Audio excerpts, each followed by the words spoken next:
স্বাগতম সবাইকে আমাদের পডকাস্ট রাজনীতির অন্ধকার দিকে। আজ আমরা কথা বলবো বাংলাদেশের রাজনীতির একটা বিতর্কিত চরিত্র নিয়ে, মির্জা আব্বাস। তিনি বিএনপির সিনিয়র লিডার, ঢাকা 8-এর এমপি, কিন্তু তার নামের সাথে জড়িয়ে আছে অনেক অভিযোগ: স্মাগলিং, টেরোরিজম, কারাপশন। আজকের গেস্ট হলেন নাসিরউদ্দিন পাটোয়ারি, যিনি নিজে ঢাকা 8 থেকে নির্বাচনে লড়েছেন মির্জা আব্বাসের বিরুদ্ধে এবং তার সম্পর্কে অনেক কথা বলেছেন। স্যার, স্বাগতম আপনাকে। কেমন আছেন? ধন্যবাদ রাহাত ভাই, আমি ভালো আছি। এই পডকাস্টে আসতে পেরে খুশি। বাংলাদেশের মানুষকে সত্যটা জানানো দরকার। চলুন শুরু করি। প্রথম প্রশ্নটা সোজা। মির্জা আব্বাসকে আপনি বাংলাদেশের নম্বর 1 ক্রিমিনাল বলেছেন। কেন? কি প্রমাণ আছে যে তিনি একজন চাঁদাবাজ বা স্মাগলার? এটা কি শুধু রাজনৈতিক প্রতিদ্বন্দ্বিতা, নাকি তার পেছনে সত্যিকারের ফ্যাক্ট আছে? দেখুন রাহাত ভাই, এটা কোনো রাজনৈতিক হিংসা নয়। 2001 থেকে 2006 সালে বিএনপি জামায়াত সরকারের সময় Mirza Abbas public works minister ছিলেন। তখন তার নামে অভিযোগ উঠেছে যে তিনি রেলওয়ের 2 একর জমি অবৈধভাবে লিজ দিয়েছেন, যার মূল্য ছিল 51 কোটি টাকা, কোনো টেন্ডার ছাড়াই।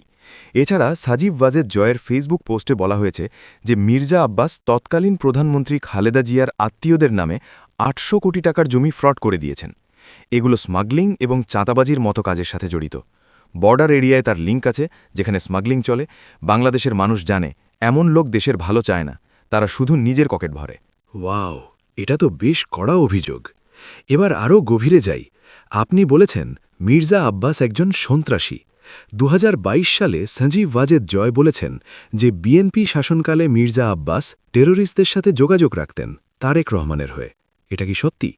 কিভাবে এমন একজন লোক বাংলাদেশের রাজনীতিতে এখনও সক্রিয়, এবং কেন আপনি মনে করেন তিনি দেশের ভালো চান না? একদম সত্যি কথা। বিএনপি জামায়াতের সময় ঢাকার 4 জন এমপির মধ্যে মির্জা আব্বাস ছিলেন একজন, যিনি টপ টেররিস্টদের সাথে কন্ট্যাক্ট রাখতেন। এটা আওয়ামী লীগের সোর্স থেকে নয়, এটা পাবলিক রেকর্ড।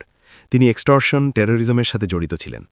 এখন দেখুন 2025 সালে তিনি বলছেন টেরোরিজম, এক্সটর্শন, ড্রাগসের সাথে কোনো কম্প্রোমাইজ নেই, কিন্তু তার নিজের ইতিহাস তো উল্টো।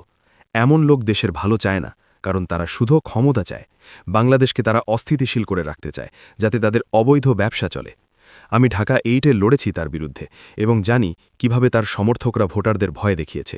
এটা তো শুনতে ভয়ঙ্কর লাগছে। এবার একটা রসালো প্রশ্ন। আপনার আর মির্জা আব্বাসের মধ্যে তো টম অ্যান্ড জেরি টাইপের রাইভালরি চলে। 2026 নির্বাচনে আপনি তার বিরুদ্ধে লড়েছেন, হেরেছেন 5000 ভোটে। কিন্তু আপনি বলেছেন তার সমর্থকরা ভোট রিগিং করেছে, অ্যাট্যাক করেছে। কি হয়েছিল সেদিন, এবং কেন আপনি মনে করেন এমন একজন সন্ত্রাসী টাইপ লোককে বাংলাদেশের প্রাইম মিনিস্টারের পলিটিক্যাল অ্যাডভাইজার করা হয়েছে? টম অ্যান্ড জেরি, সেটা অনলাইনে লোকেরা বলে, কিন্তু এটা হাসির বিষয় নয়। নির্বাচনের দিন রেলওয়ে কলোনি হাই স্কুলে তার সমর্থকরা আমাকে অ্যাট্যাক করেছে, ভোট ক্যান্সেল করেছে, ইররেগুলারিটি করেছে। আমি রিকাউন্ট চেয়েছি ইলেকশন কমিশনে। এটা প্রমাণ করে যে তিনি ফেয়ার প্লে চান না। এখন তিনি অ্যাডভাইজার কেন? কারণ বিএনপি এখনও পুরনো টেরার লিঙ্কড লোকদের প্রমোট করে। বাংলাদেশের যুবকরা যারা রিফর্ম চায়, তারা এটা মেনে নেবে না। আমরা নতুন বাংলাদেশ চাই, যেখানে স্মাগলাররা নয়, সত্যিকারের লিডাররা থাকবে। আরও কঠিন প্রশ্ন।